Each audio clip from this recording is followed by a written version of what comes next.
Yana hozir navbatdagi aristonimizga kelganmiz. Yuring, bu yerda nima muammo ko'ramiz.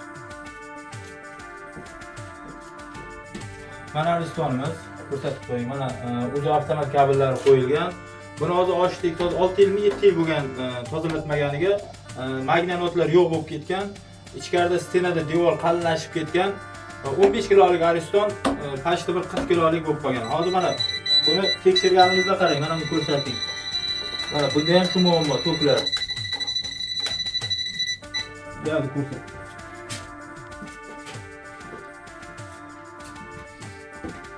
Bunda ham shu muammo, mana. To'k bor. O'shaning uchun maslahatim aristoni borlar. 6 yil, 7 yil bo'ldimi tozalatdingizmi kimgadir? Albatta to'kini indikatorda tekshirtiring. To'k bor. Mayda to'k. Hozir testerda ham tekshiramiz nechiligini. Mana bir tomonini ushlaymiz. Mana bir tomonini tegizamiz. Mana 10, 12, 7, 12 shunaqa 24 mana.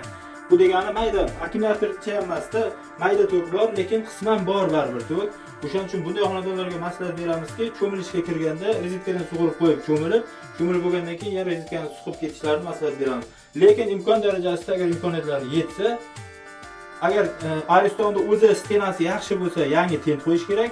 Agar aristonda ichi yaroqsiz bo'lsa, birdan yangi ariston qo'yganga kelmaydi. O'shaning uchun maslahatim aristoni borlar 3 yil, 4 yil, 5 yil bo'ldimi aristoningizga to'klarni birinchi o'rinda tekshirtiring. Testerda, indikatorda u tozaladi, ketdi, bo'ldi, qo'lga urmaydi, cho'milganda ham urmaydi bu, lekin bu indikatorda bildiradi mana bunday qilib. Mana testerda bildiradi necha to'k borligini. Ana shunga ehtiyot bo'lasizlar. Salomat bo'lasizlar.